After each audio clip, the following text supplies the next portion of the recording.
Let's discuss drawdowns in prop firm trading. You might encounter terms such as end of day drawdown, intraday trailing drawdown, and static drawdown.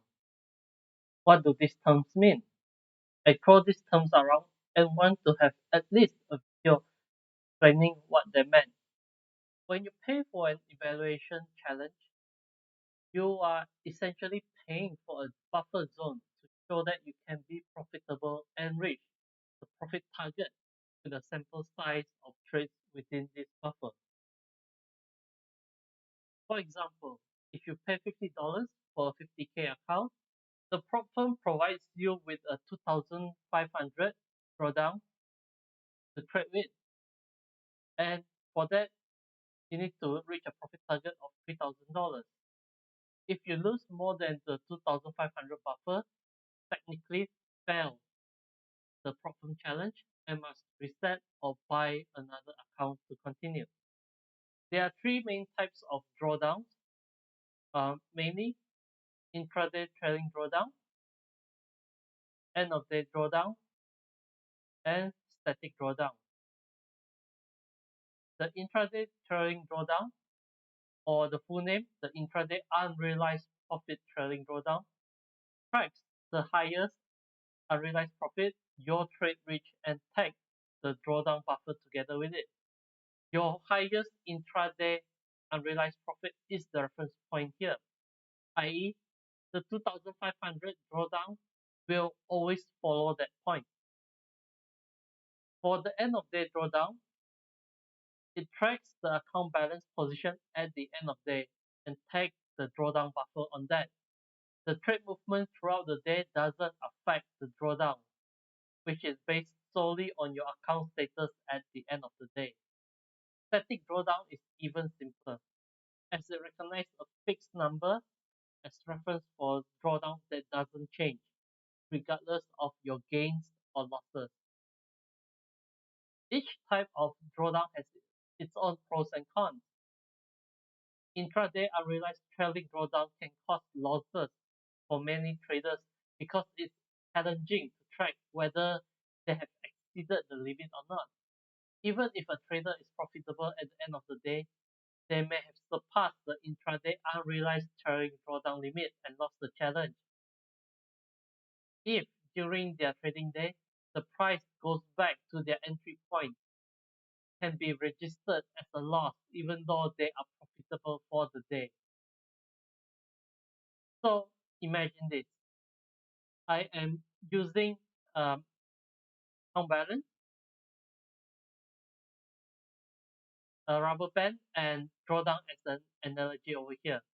So imagine that I have an invisible rubber band holding all of these two lines together. These are the red represents the account balance while the blue represents the drawdown. For the intraday trailing drawdown, for this one, you can imagine it as having uh, the account balance and the drawdown tied together with a very strong rubber band. Whenever the account goes up,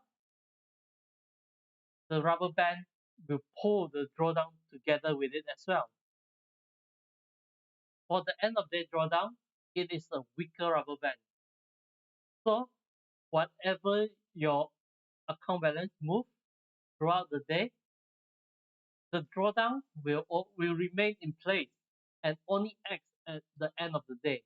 So like at the end of the day, this is where the position is, and then the drawdown will move up according to it.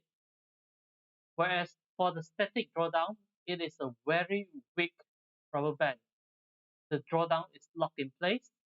No matter how much your account moves around, the, the drawdown is always there. Of course, all the drawdowns over here will either goes up or stay at the same position. All the drawdowns does not go down at all. Let me give you an example where I have a sample of all three types of drawdown and my trades that might happen across 2 days. Let's say on day one, everyone accounts balance started on the $0 line. So the P&L, the profit and loss, is $0, and the drawdown is at minus $2,500, which is the buffer that the prop firm will give you. Let's say in the first day, in trade number one, day one trade number one, I am very good at my trading. I have a gain of $600. So this, it becomes $600. And what happened to the drawdowns? Well, actually, I haven't do the calculation when I set up this example. This was taught on the fly. Let's say for the intraday trading drawdown, the buffer zone is now $1,900, whereas for the end of day and static, they are still $2,500. But in the same day, day one, trade number two, I am up $100 in profit, but I didn't take profit, and I went back down to a loss of $200. So my P&L, I minus $200 from here, and it becomes $400. But what happened to my intraday trading drawdown? So for this one, they actually registered the highest unrealized profit.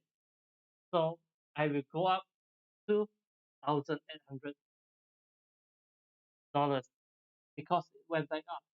It went $100 in profit, but I have a loss instead of another $200. So you see, let's say after this, it is the end of day. I stop trading for the day, and this is my position at the end of the day. For intraday trading drawdown, it is $1,800. For end of day, I will have to plus the $400 over here, and it becomes $2,100. Whereas my static will still remain here. So you can see there is a gap. There's a difference in between like how much drawdowns I have in between all these scenarios. So for my intraday, my current drawdown is 1,800 plus 400. So that is 2,200. Whereas my end of day is still 2,500 and my static is 2,900. Then let's say on to the next day, on day two, my first trade of the day, which is the trade number three, I lost 300 straight away. Okay, so my $400 here, in minus 300, it becomes $100. My intraday, because I am loose, I didn't change my drawdown. End of day and static as well. Then on trade number four, I caught the trade and I gained $700. Okay, so for this $100, I gained 700 and it makes into $800. And in this case, it will track my highest position. So it will be $800 above, and so this will translate to, let's see,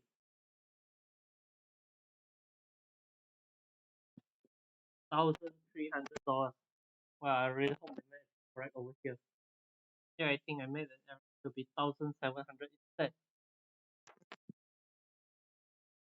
The end of day and static drawdown, they did not change. And let's say, and then in the next trade, day two, trade number five, I became overconfident from my previous win, and I lost $600. So 600, I minus 600 from here, it becomes $200. Then my intraday, because it's a loss, I did not do any change. And then for my end of day drawdown account, because previously I was a bit higher in terms of my P&L, and after I calculate my end of day drawdown remains the same because I am actually having a loss for day two instead of a gain. That's why my end of day drawdown is still remain the same, whereas my static drawdown does not change throughout all this time. So you can see this is how the drawdown change over the days based on the different type of account type. And because of this, The statistic of people passing the evaluation accounts favor those with the end of day drawdown or the static um, drawdown accounts. But prop firms are not that stupid. They also have these statistics as well. So in order to be profitable of the evaluation account, they add a few rules to tweak the risk in their favor. So as you can see here, intraday accounts they tend to have a lower passing rate. End of day accounts they tend to have a higher passing rate, and the same with static accounts. And because of that, intraday profit sharing accounts tends to be cheaper compared to the rest of the accounts. They have the best discounts, whereas other account types they don't really get good discounts. And in static case, it's little to no promotion at all. Second, the end of day drawdown account will also have a daily drawdown limit, which is a soft cap drawdown in a sense. So instead of a 2,500 drawdown, they often impose a 1,100 daily drawdown, which is the amount you cannot lose within a day.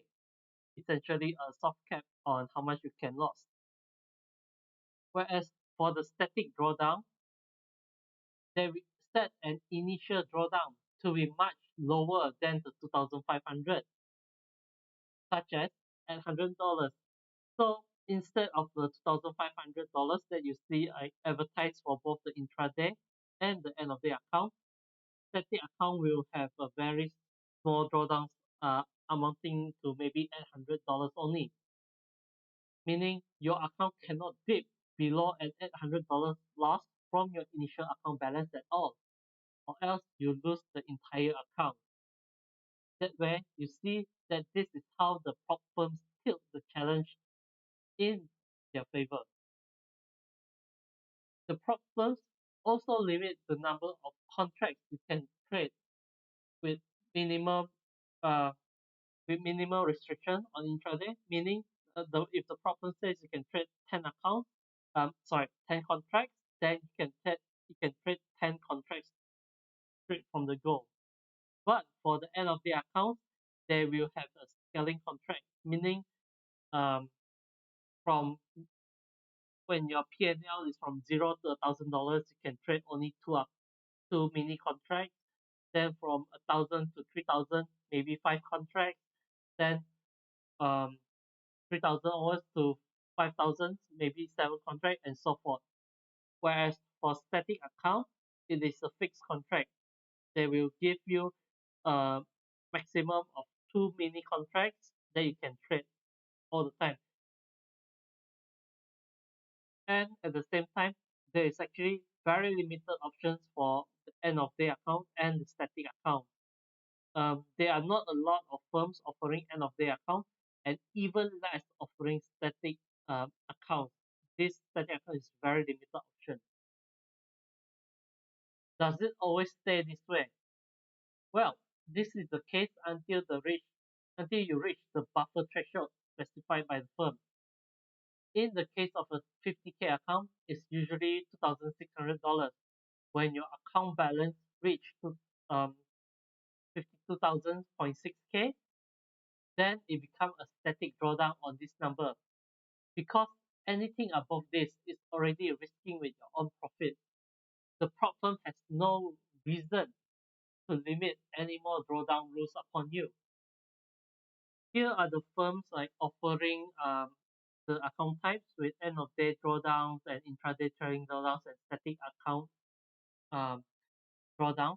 You can access this view in my spreadsheet dashboard, which you can find at the link over here. Right now, I am selecting the account size of 100K because that is usually only the um, accounts offering a static trading drawdown. A static account. If you go to other account sizes, they are usually not available for this static accounts at all.